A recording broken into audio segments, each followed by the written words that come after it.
Hello ladies and gentlemen, welcome to part 2 of the Dragon Ball Z Attack of the Saiyans playthrough.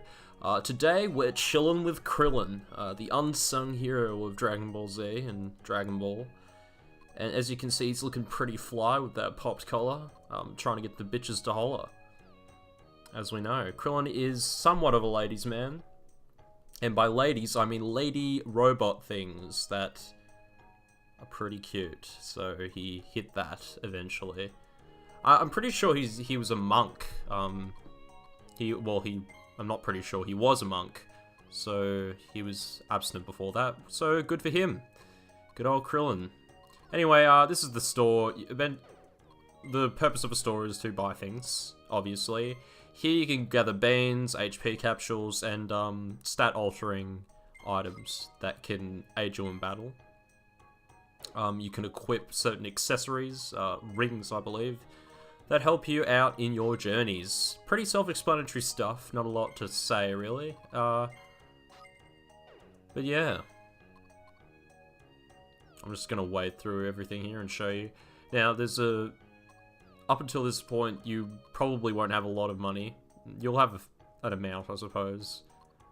So, sell the items you don't need. You know, you don't really need all the beans you carry. You'll need some, but often they'll give you too much. So, don't be afraid to sell them for stat ordering items that can give you an edge in battle. Here I'm just showing the skill screen.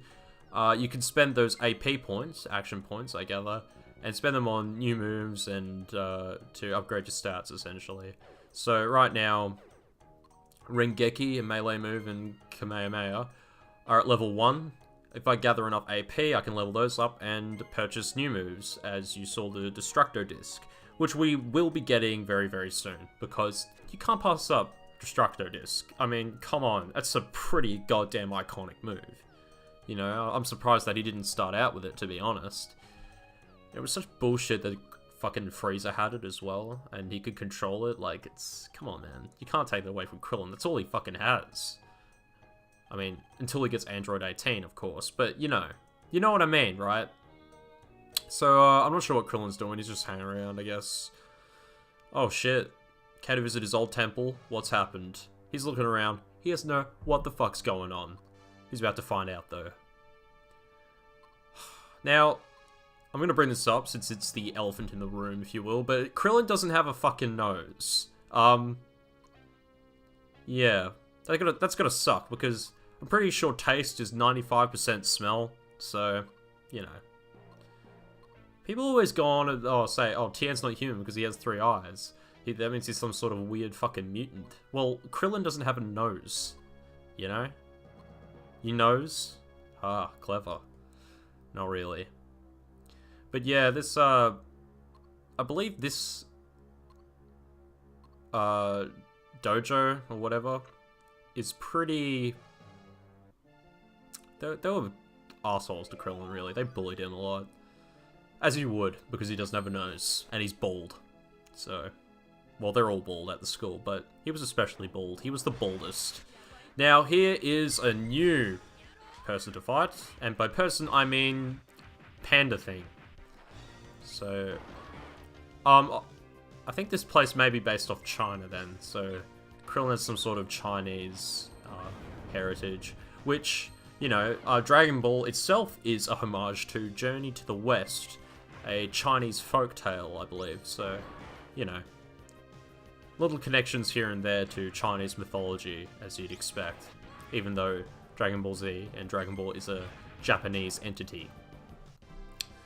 So, I still haven't got the blocking down. I'm getting there. By the end of this part, I think I've got it down pat. And I'm leveling up. Yeah, just trying to get his abilities up. I think recovery and speed, luck, are the most important. And technique, actually. Yeah, power, not so much. I don't think Krillin does well in physical contests. He's just a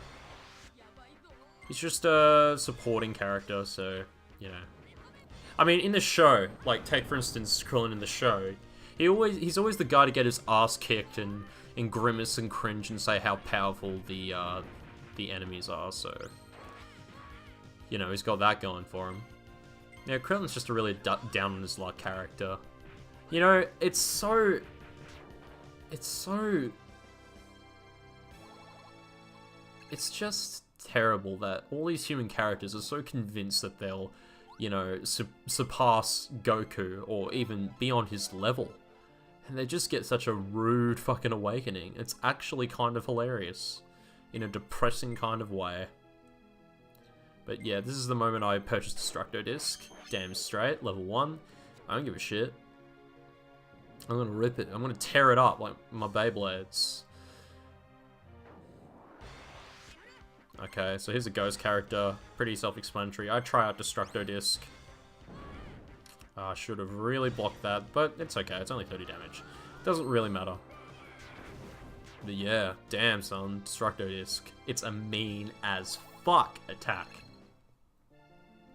Now, some of you might be saying, oh, this section of the game is boring as shit. Why would I want to play as Krillin? Well, I'm going to question you. Why wouldn't you want to play as Krillin, okay? Why wouldn't you want to be a dark horse? Tearing your way through this tiger thing. Sabretooth with a collar. Damn, Toriyama is weird. Let's just clear that, for starters. Dude, Toriyama is a weird dude. Oh my god, I blocked that. Holy shit. So, it's kind of annoying in single player, have that fucking sparking notification all the time, as if you don't already know. Really annoying. However, we have leveled up, so all is forgiven. Now, I've cut certain battles from this part because it just went on for way too long. I think the original length was about 22 minutes or so. So you could be doing other stuff in that time, like watching an old Simpsons episode or catching up on your favorite anime that may or may not be Dragon Ball Z. Speaking of Dragon Ball Z, Kai, I believe, is doing the Buu saga, so congrats to Kai, because they have the strength to go through one of the worst sagas in Dragon Ball Z history. Now, you know, I don't think the Buu saga gets enough credit. I'm gonna be like, I'm one of the first defenders of that arc of Dragon Ball. Simply because it's primarily, like, gag manga, you know? Like, Toriyama envisioned it as more of a jokey kind of,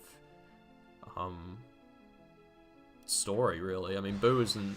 He's a serious threat, but in the way that he's very jokey, he's very anarchist, he's very kid-like. And the fusions, you know, it's a very, in a way, childish concept, I would say. Oh, what would happen if Goku and Vegeta fused? But it worked, you know, and the results with Gotenks were funny, and it was nice to see dynamics between certain characters. It was just nice to see, it was almost like a Saturday morning cartoon kind of feel in a way, especially during Great Saiyaman and the Otherworld tournament. It was very light, it was very unique, you know, you can say that, at least for Buu. That it at least tried something different. What I will agree on, though, that shit, is that Gohan sucks. You know, that is just inescapable. Gohan sucks. And even when he gets good, he gets to his mystic form or his ultimate form, whatever, he still gets completely fucked over. He's the biggest jobber in Dragon Ball Z history, so... You know what? The best interpretation of Gohan is future Gohan. I think we can all agree with that. That motherfucker took on 2 androids with 1 hand. That is metal as fuck. People don't seem to realize this, okay? And I'm pretty sure, like, the only game he's playable in is Tenkaichi 3. But I don't give a shit. Okay, he's my main. Y'all better get on future Gohan's dick, because the hype is real. Speaking of hype, Smash 4. Holy shit. Holy shit. Less than a month from now. Gotta tell you, buddy. And I'm assuming you're a guy. I don't know why I said buddy, but, you know, if you're a chick, you can be my buddy. I have the demo. I got early access to it for being a platinum member of Nintendo. And, damn son, does it feel good. It feels so fucking good. I don't care if it's irrelevant bullshit, not really related to Dragon Ball Z at all. You know, well, I guess you can make the connection that, you know, Namco Bandai do the Dragon Ball Z games, so, you know, they helped develop Smash, so there's a slight connection. Therefore, Goku is confirmed. No, but seriously, Smash 4 looks incredible. and it plays incredible. Link, oh my god, dude, I'm so excited. Link feels so good. Mega Man, you know, he's really different in a cool kind of way. Dude, I can do a whole other video on it, but I won't because it's oversaturated at this point. Anyway, Krillin. Krillin is chatting to this person, as it says there. Now, he's about to find out the terrifying truth. That the person he was pursuing is in fact a girl. Wow. Come on, man. Like, this is the trope you're going for. Oh no, I don't want to hit a girl. Damn, I thought we were living in the age of equality. The Obama administration, son. You know, we gotta have girls beat up dudes. But anyway, this boss isn't too difficult. Once again, pretty early on in the game, so they're fairly forgiving with key management and health and the like. So if you haven't perfected block, don't worry. And even then, as you saw, her attacks are pretty predictable. You know, they'll have an occasional lag to them, but it's not that bad. Yeah, if you have Destructo Disc by this time, I mean, you should be able to deal enough damage. It's not really that complex. You just carry out your beans and you'll be alright. And don't worry about hitting girls or anything. You know, you can't restrain yourself. You gotta be true and encapsulate the equality of Dragon Ball. That girls can be strong as well. You know what? That's a good point about Dragon Ball Z, is that the females primarily serve as like a supporting role. I mean, you could argue Android 18, but even then, I'd like to see more girl warriors. That would be fun.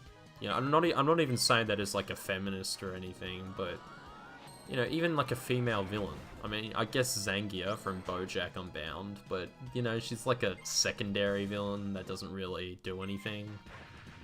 You know, even like a female Saiyan. Oh, that'd be cool. I'd like to see a female Super Saiyan. I mean, you had an opportunity with Pan. I mean, Pan was cool. I mean, she was like the one element of GT that I didn't mind. So yeah, I mean, go all out, I think. Because, and I've said the same thing about humans. They're just underrepresented in terms of power and what they can do. I'm just saying, take away the Monkey Man for a second. That's what I'm saying, Toriyama. You just need to get a little bit of diversity in there.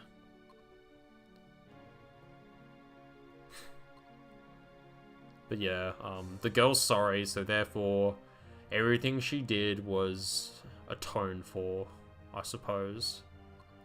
I mean, it's not like she murdered anyone or anything. I don't think anyone was murdered. Oh, who cares? They don't matter. Man, so many triple dots. It's like I'm actually playing Final Fantasy VIII. Yeah, boring dialogue. And so many of this early game is just so inconsequential to the main meat of the story, which is the Saiyan Saga. You know, this is so far but before the Saiyan Saga, it's kind of jarring. I like it and I don't like it, because this is pretty much filler. I mean, there's no beating around the bush here. This is pure, unfiltered filler, and it drives you crazy. But at the same time, I think that, you know, a lot of the Dragon Ball Z games just begin with Raditz coming down, which isn't a bad thing, but you know, give the narrative a little chance to breathe, I'd say. Before you just kind of throw us in there. I mean, and it gives us a little bit of context as to who these characters are and what their motivations are, and it's nice. I mean, I wouldn't say it's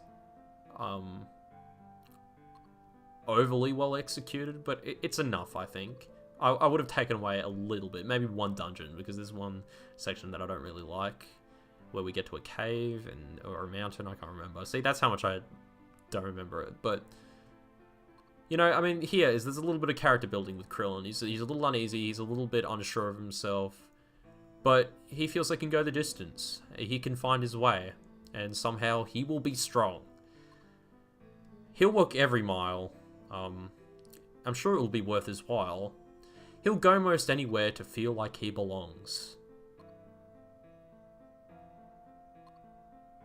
But yeah, and also, Krillin is kind of relatable on like the nerd level in that he was bullied and tormented and he's different and weak and small. But, you know what? At the end of the day, he's friends with Goku, so if you fuck with him, you'll get your ass blasted. So take that away, kids. In order to succeed in life, find powerful friends. Just like Goku. He's just gonna be, one day, he's gonna be stronger than him. You just fucking know it. Anyway, that was the end of that. I hope you enjoyed yourself. Part 3, incoming. See ya.